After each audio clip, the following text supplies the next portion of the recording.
ప్రభువైన యేసుక్రీస్తు నామంలో అందరికీ హృదయపూర్వక వందనములండి. కీర్తనల గ్రంథము 10వ అధ్యాయము. యెహోవా, నీవెందుకు దూరముగా నిలుచుచున్నావు? ఆపత్కాలములలో నీవెందుకు దాగియున్నావు? దుష్టుడు గర్వించి దీనుని వడిగా తరుముచున్నాడు. వారు యోచించిన మోసక్రియలలో తామే చిక్కుకొందురుగాక. దుష్టులు తమ మనోభిలాషను బట్టి అతిశయపడుదురు. లోబులు యెహోవాను తిరస్కరింతురు.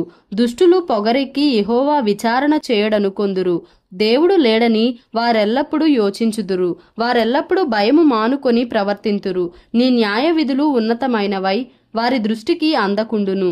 వారు తమ శత్రువులనందరినీ చూచి తిరస్కరింతురు.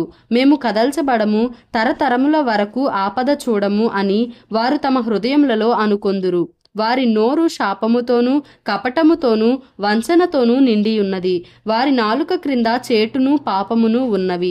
తామున్న పల్లెలయందలి మాటు చోటులలో పొంచియుందురు. చాటైన స్థలములలో నిరపరాధులను చంపుదురు. వారి కన్నులు నిరాధారులను పట్టుకొనవలెనని పొంచి చూచును. గుహలోని సింహము వలె వారు చాటైన స్థలములలో పొంచియుందురు. బాధపడు వారిని పట్టుకొన పొంచియుందురు. బాధపడు వారిని తమ వలలోనికి లాగి పట్టుకొందురు. కాగా నిరాధారులు నలిగి వంగుదురు. వారి బలాత్కారము వలన నిరాధారులు కూలుదురు.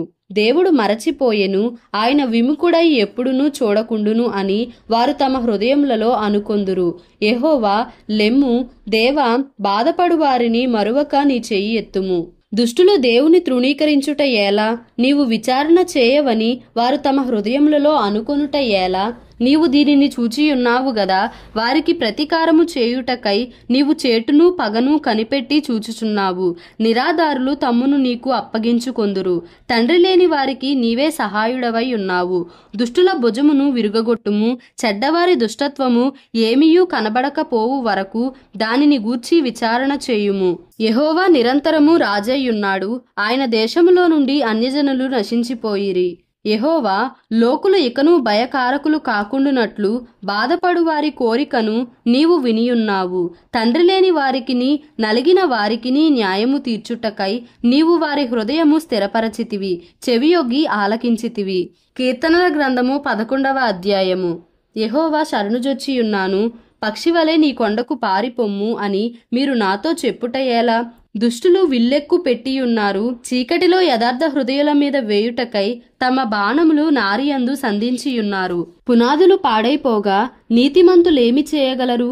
యెహోవా తన పరిశుద్ధాలయములో ఉన్నాడు. యెహోవా సింహాసనము ఆకాశమందున్నది. ఆయన నరులను కన్నులారా చూచుచున్నాడు. తన కనుదృష్టి చేత ఆయన వారిని పరిశీలించుచున్నాడు. యెహోవా నీతిమంతులను పరిశీలించును. దుష్టులను బలాత్కారాసక్తులను ఆయనకు అసహ్యులు. దుష్టుల మీద ఆయన ఉరులు కురిపించును. అగ్ని గంధకములను వడగాలియు వారికి పానీయ భాగమగును. యెహోవా నీతిమంతుడు, ఆయన నీతిని ప్రేమించువాడు.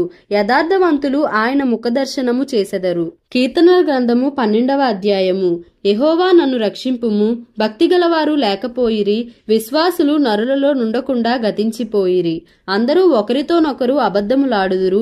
మోసకరమైన మనస్సు గలవారై ఇచ్చకములాడు పెదవులతో పలుకుదురు. యెహోవా ఇచ్చకములాడు పెదవులన్నిటినీ బెంకములాడు నాలుకలన్నిటినీ కోసివేయును. మా నాలుకల చేత మేము సాధించదము. మా పెదవులు మావి. మాకు ప్రభువు ఎవడని వారనుకొందురు. బాధపడు వారికి చేయబడిన బలాత్కారమును బట్టియు దరిద్రుల నిట్టూర్పులను బట్టియు నేనిప్పుడే లేచెదను. రక్షణను కోరుకొను వారికి నేను రక్షణ కలుగజేసెదను అని యెహోవా సెలవిచ్చుచున్నాడు. యెహోవా మాటలు పవిత్రమైనవి. అవి మట్టి మూసలో 7 మారులు కరగి ఊదిన వెండి అంత పవిత్రములు. యెహోవా, నీవు దరిద్రులను కాపాడెదవు.